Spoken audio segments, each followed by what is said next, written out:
Hi, John. Good morning. How are you? I'm well. I'm well on this morning. I'm even better now that I get to chat with you.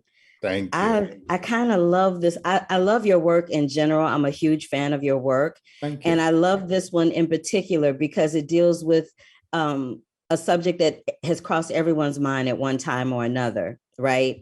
So, how did you find this book? Because you wrote and directed it, correct? Yes, I did. That's correct. Yeah.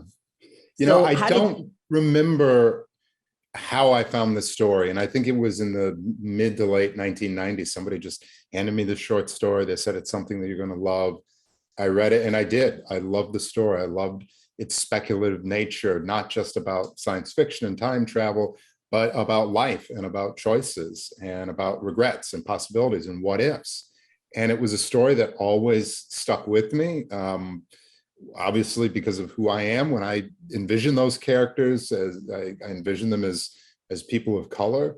They look like people I know, look like people in my family, but we don't oftentimes get to see, people of color in these kinds of films where they're about science fiction or about genre, but also, very mature love stories, not even a very basic romance. It asks, in my opinion, the short story asks some very provocative questions. So it took years to try to get people to see the things that I saw in the film, or rather, in addition to that, maybe see in me the ability to deliver a film like this.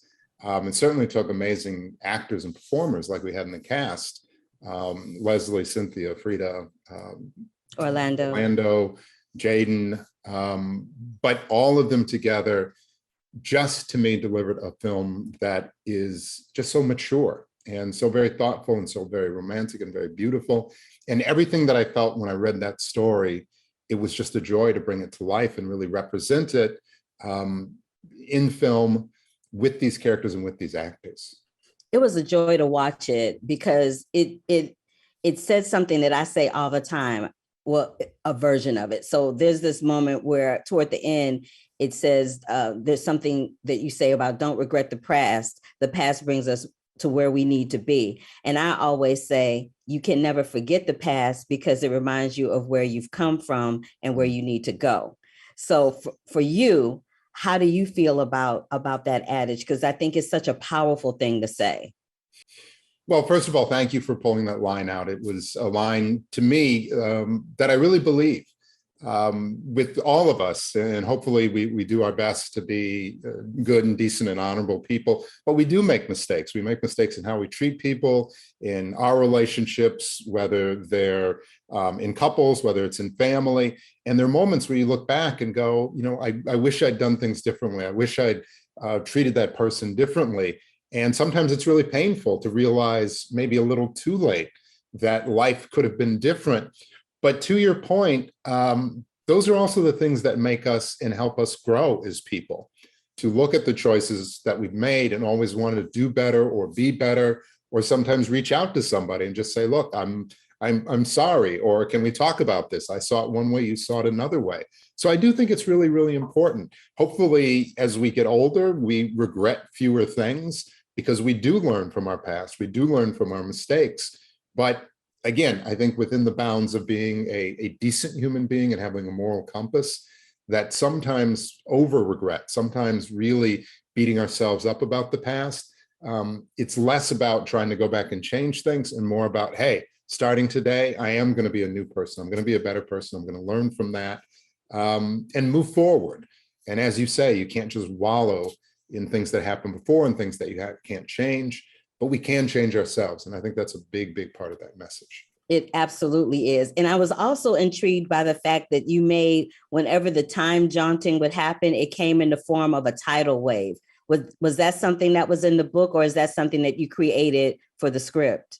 For us, it was a creation. How do you represent time in a near sci-fi film and in something that makes sense? And time flows, it's fluid, it shifts in some ways. If we hadn't had this interview today, maybe our lives would change in little ways, maybe they change in extraordinary ways. So it's ever changing, it's always fluid and it's always flowing.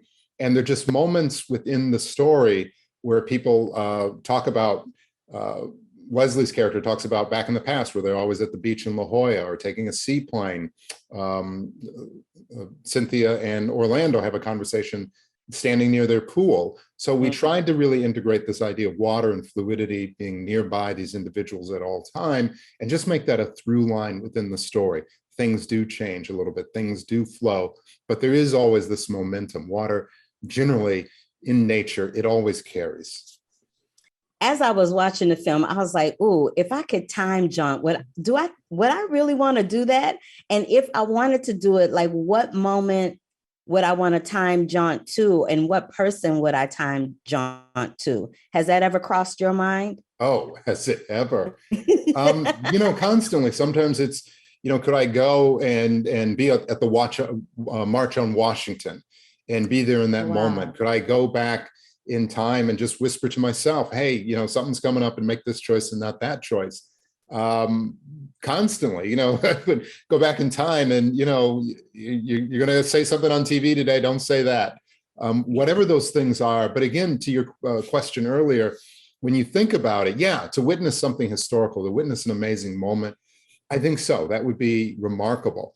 But in other ways, shapes, and form, would I go back in past to really tell myself something, or would I allow myself at this advanced age to say, you know what, just learn, just learn in life and learn from your mistakes? I think ultimately I would elect to not say things to myself, maybe one or two, but in my life, go out, learn those lessons and apply them in life. One of the many things I like about your writing and your work is you have the ability to like really thrust the truth in people's faces, but like in a really kind of undercover way where they don't realize it's hit them in the face until after the fact. And so one of the moments that you do that in this film is with the whole past protect thing, because that's something that when we go to malls, there's always some little store in a mall promising to do something. And in this instance, it's promising to protect your photos, to protect stuff on your computer. And then, in Nick's case, we find out that ends up being a hot mess. Yes. But you walk around now, and I don't want to minimize what I'm going to say because we're still dealing with things, but I was in New York and walking down the street and you just see these vans parked and they're offering COVID tests out on the street. Now, listen, this is a time where I hope everyone is getting tested or doing the things that they need to do. So I don't want to minimize that need, but also you're kind of, this was something that didn't exist a year ago, and you're just walking down the street. I don't know who these folks are, if they're legit, if they're just folks who, set up some equipment.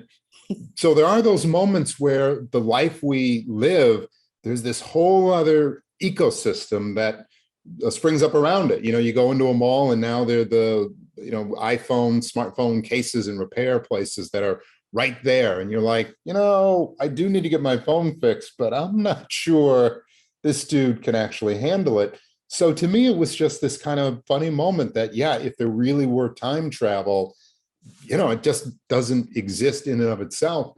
What are those other things that are around life? What are those things that we think about? What are things that are corollaries to the life that we live and only exist because there's that technology or those advancements or those just moments in our lives? One day there's a big stall of fidget spinners set up in the mall.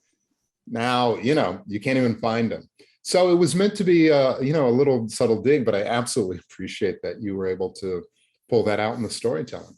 Oh yeah, dude, I told you I'm a fan. I'm a huge fan. And I also love how, just to close it out, there was a moment where I forget which character said this, but it says you just don't stop caring about people that you used to love.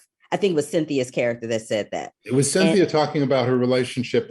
She used to be married to Orlando's character. They got a divorce. And that was also very important to me, to say that, love takes so many forms. And it's not just a traditional, married couple, but even when things break up, people can care about each other. And that love is, you can say love, all kinds of people can say it. It means different things. And we can't forget that love in and of itself, it's good, it's pure. And it's not just one thing or the other. I love that. And I'm serious. I really, really do love your work. I love your commentary. I honestly just love everything you do. And I'm so grateful I had the opportunity to speak with you this morning. Thank you so much. Thank you. I deeply appreciate it. Thank you for your time and interest. All And right. thank you for your questions. Oh, my pleasure. Right. Bye-bye.